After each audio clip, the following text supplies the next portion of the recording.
प्रभु जी चरण वंदन। प्रभु जी, सभी स्वरूप में श्री हनुमान जी के दर्शन होते हैं। जो भी तीर्थ जाएं, जिस भी परम धाम के दर्शन करें, सभी में श्री हनुमान जी के ही दर्शन होते हैं। महाराज जी, इसमें मार्गदर्शन। उत्तम भक्त का यही लक्षण है कि अपने, अभी बताया नहीं, अपने आराध्य देव को देखे। यदि हम हनुमान जी को मानते हैं कि वो हमारे आराध्य देव हैं, तो वही सर्वस्व है, दूसरा कोई नहीं है। हनुमान जी के हृदय में सिया राम जी बैठे हैं, तो सिया राम के हृदय में हनुमान जी बैठे हैं। साधु हृदय मह्यम, भगवान कह रहे मेरा हृदय साधु, मैं साधु का हृदय। अहम भक्त पराधीनो अस्वतंत्र हृदय। अगर हनुमान जी ऐसे दिखाए तो राम जी, अगर राम जी के हृदय में देखो तो हनुमान जी मिलेंगे पक्का। मतलब एक ही परम तत्व है, चाहे उसे जो कहें। वो लीला के लिए सेवक बना हुआ है, लीला के लिए स्वामी बना हुआ है। कभी राम जी हनुमान जी को पूजते हैं, कभी हनुमान जी राम जी को। कैसे? जैसे राम जी रामेश्वर की पूजा कर रहे ना, तो वही रामेश्वर हनुमान जी बन के उनके चरण पूछ रहे। कोई दूसरा है क्या? आप देखना, हनुमान जी कौन है? स्वयं रुद्र हैं, स्वयं शिव हैं। तो रामेश्वर की पूजा स्थापना कौन कर रहा है? राम जी। तो राम जी के चरणों को कौन लिए हुए? बोले शिव जी। यही तो एक, अगर हम स्टिक पकड़ लिया, अब यहां विचार करना है कि हनुमान जी को पसंद क्या है।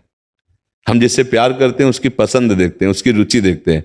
हनुमान जी को सिया राम नाम पसंद है। हनुमान जी को सिया राम चरित्र, रामचरित सुनवे को रसिया। ये रसिक हैं किस बात के? यत्र यत्र रघुनाथ कीर्तनम तत्र तत्र कृतमस्त कांजिलम वाष्पवारि परिपूर्ण लोचनम मारुति नमत राक्षसांतकम।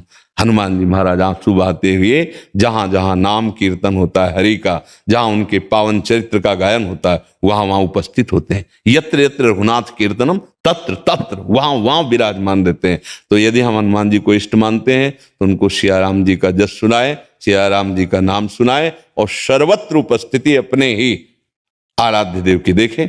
किसी भी रूप, जैसे रामकृष्ण परमहंस जी ने कृष्ण का दर्शन काली जी में ही किया।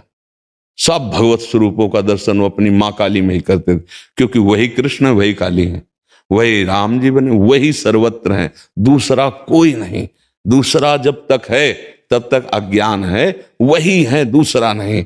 अब ये कि जो नाम रूप पकड़े उसमें आसक्त हो जाए, जो नाम रूप पकड़े, जिसे कोई राम उपासक, कोई श्याम उपासक, कोई ब्रह्म उपासक, कोई निराकार, कोई साकार, जहां पकड़े जोर से पकड़ ले, एक ही जगह पहुंच जाएगा।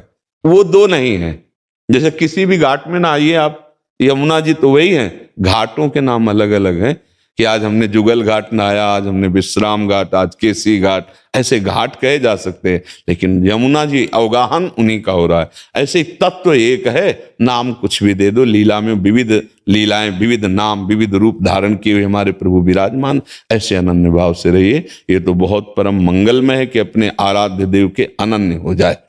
पर हनुमान जी की उपासना में एक सावधानी रखनी है कि उनको अधीन करने की बात ना सोचे शक्ति स्वरूप में, नहीं तो इतनी सामर्थ्य नहीं होती है, फिर वो मतलब बुद्धि विपरीत दिशा में चली जाएगी। समझ पा रहे हैं आप? हनुमान जी को अपने आराध्य देव के रूप में देखा जाए, हनुमान जी को उनसे शक्ति ग्रहण करने की बात, शक्ति की सिद्धियों की बात, फिर दूसरा कुछ हो जाएगा, फिर वो मार्ग प्रेम वाला नहीं रहेगा। नहीं तो हनुमान जी की आराधना का फल सीधा आएगा, राम रसायन तुम्हारे पासा। तुम राम रसायन में डूब जाओगे, भगवान की प्रेम लक्षणा भक्ति में डूब। जब हनुमान जी प्रसन्न होंगे तो वो अपनी रति नहीं प्रदान करेंगे, अंतिम बात मान लेना, वो श्री राम की रति प्रदान करेंगे, क्योंकि वो जिस पर प्रसन्न होते हैं वो अपने हृदय की बात दे देते हैं। उनके हृदय में क्या है? राम रसायन, राम जी का प्रेम, वो उसको प्रदान कर देते हैं। और राम जी जिस पर कृपा करते हैं उसे हनुमान जी के चरणों में निश्चित प्रेम हो जाता है, क्योंकि भक्त की कृपा से ही भगवान के प्रेम को प्राप्त किया जाता है, और भगवान की कृपा से भक्तों का संग होता है। बिनु सत्संग विवेक न होय, राम कृपा बिन सुलभ न सोई। अब मोय भा भरोसा हनुमंता, बिनु हरि कृपा मिले नहीं संता। जब हनुमान जी मिले तो विभीषण जी को क्या दिखाई दिया? राम जी की कृपा।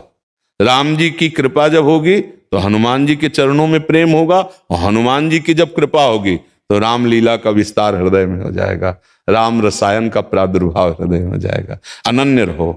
अपने स्वामी के अनन्य रहो, वो सारा सुख विलास प्रकट कर देंगे।